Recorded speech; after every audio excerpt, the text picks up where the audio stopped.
E agora vamos à entrevista do dia com a Denise Campos de Toledo.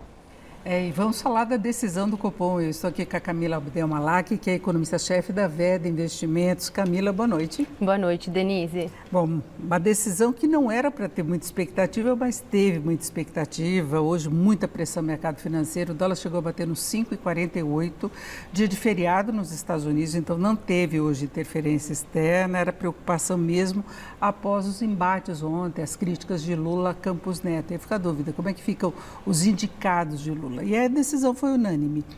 O mercado já esperava. A partir de agora, o mercado vai ter uma reação mais tranquila, amanhã, por exemplo?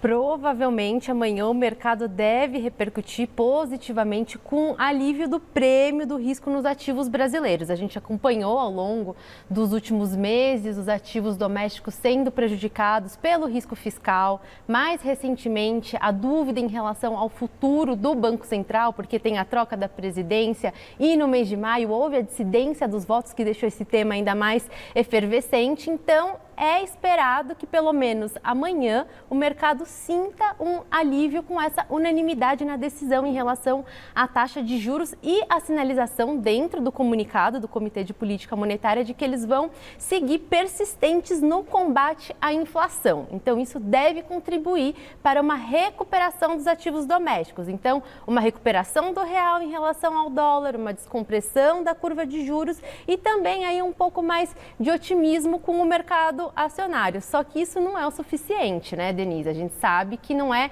só a desconfiança em relação ao futuro do Banco Central. Tem a desconfiança também em relação à condução das contas públicas aqui no Brasil. E isso pesa muito no mercado financeiro doméstico. Era um assunto efervescente desde a semana passada, principalmente. Houve a devolução da última proposta de Haddad para tentar compensar a desoneração. O Congresso está discutindo outras alternativas nessa questão da compensação, mas a própria equipe econômica vê um espaço muito restrito para aumentar mais a arrecadação e a gente percebe pelas conversas do governo espaço restrito também para corte de gastos. Agora estão falando em um pente fino, por exemplo, para pegar fraudes na Previdência, em Bolsa Família, mas é pouco diante do ajuste necessário, não é? Sem dúvidas. E isso já está no preço do mercado financeiro, toda essa percepção de risco em relação ao futuro das contas públicas e também a manutenção e a sustentabilidade do arcabouço fiscal, justamente porque o governo vem propondo medidas para tentar aumentar as receitas e vê muita dificuldade no corte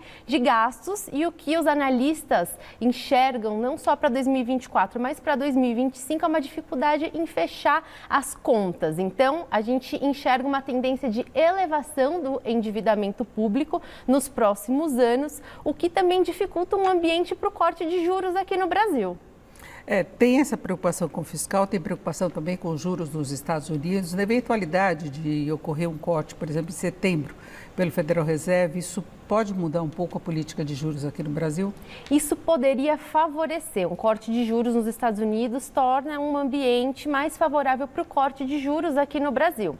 A gente viu que esse tema pesou muito aqui no mercado doméstico, essa avaliação de que os juros nos Estados Unidos seguirá elevado por um período prolongado. Então, isso prejudicou bastante também o ritmo de corte de juros no Brasil. Agora, com o cenário fiscal ainda pesando aqui no Brasil, mesmo que os Estados Unidos venham a cortar os juros, não tem espaço para ajuste nos juros para baixo aqui nesse momento. E tem a piora da projeção de inflação, porque o Copom, ele sempre fala da necessidade de convergência das expectativas. E está acontecendo exatamente o contrário. O mercado elevou para quase 4% no último Focus a previsão da inflação deste ano, 3,8% no ano que vem.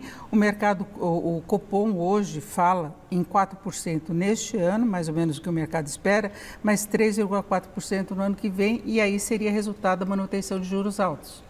Exatamente. O Copom até colocou nesse comunicado que se o juros for mantido em 10,50% em 2025, a inflação deve ir para próximo da meta de 3% no próximo ano. Então, a gente tem um sinal, pelo menos no comunicado, de que eles enxergam que esse nível de juros é o suficiente para levar a inflação para o centro da meta, que é 3%, que é uma notícia positiva e que o mercado deve enxergar positivamente. Só que quando a gente olha para a curva de juros aqui no Brasil, inclusive precifica nova elevação de juros nesse ano, ou seja, o mercado estava trabalhando com a possibilidade, por conta de todo esse embate em relação às contas públicas, a percepção de risco em relação à nossa economia, que em algum momento o Banco Central pudesse até voltar a elevar a taxa de juros nesse ano. Então, ao colocar isso no comunicado, o Banco Central reduz um pouco esse risco que o mercado estava precificando. E ele cita também a questão do mercado de trabalho,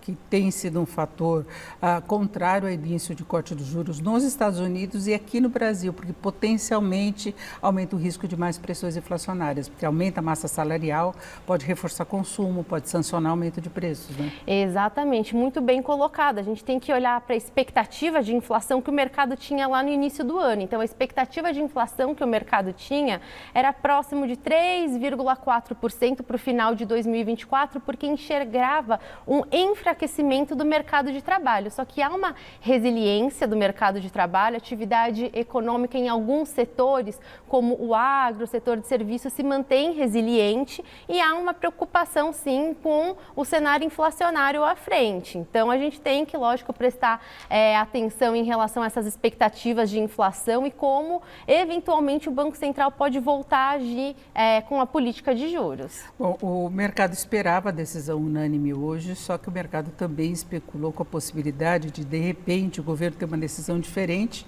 da que se esperava para a substituição de Campos Neto. O mandato dele termina no final deste ano, né? E tudo indicava que Galípolo, que já é diretor do Banco Central, já é indicado pelo atual governo, poderia ou pode ser o presidente. Agora, houve um alinhamento, inclusive depois da última decisão do Copom, que teve aquela divergência, que os indicados pelo atual governo defendiam um corte ainda maior da Selic de 0,5 ponto e os antigos defenderam o 0,25 que prevaleceu. Desta vez foi unânime e houve esse alinhamento do discurso aí de Galípolo e Campos Neto. Não é? Então, a gente percebe que não é uma decisão política, é uma decisão técnica. Galípolo estaria seguindo a cartilha técnica. E aí, como é que fica? Olha, a gente viu que foi instaurado no mercado financeiro uma crise de confiança. Então, os investidores pararam de olhar para o Banco Central que a gente tem nesse momento e começaram a extrapolar o cenário para o próximo Banco Central.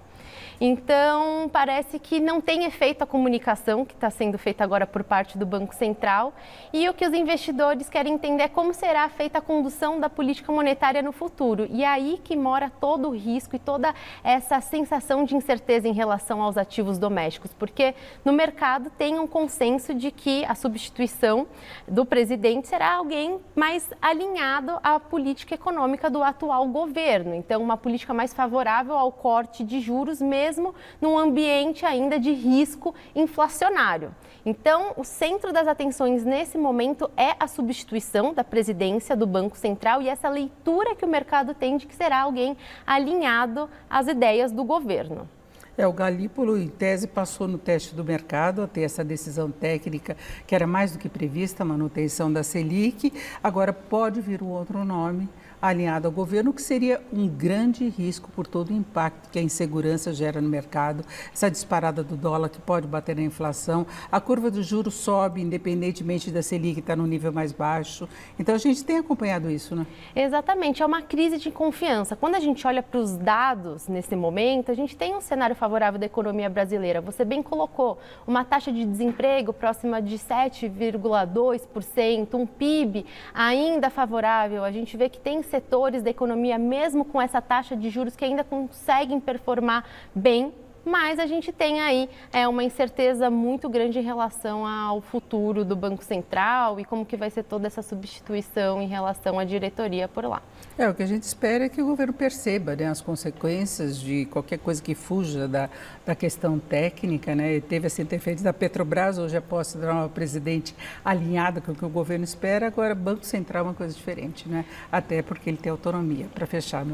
Exatamente, Banco Central é uma coisa diferente, tem a questão da autonomia do Banco Central, o que deveria ser favorável, só que a gente enxerga dentro do mercado financeiro que provavelmente essa substituição será ruidosa e Gabriel Galípolo, que chegou a ser um nome que não agradava o mercado financeiro, agora nesse momento parece ser a melhor das possibilidades para a substituição dentro do Banco Central. Eu agradeço muito a participação de Camila Abdelmalak, que é economista-chefe da Veda Investimentos. Camila, boa noite. Boa noite. Com vocês.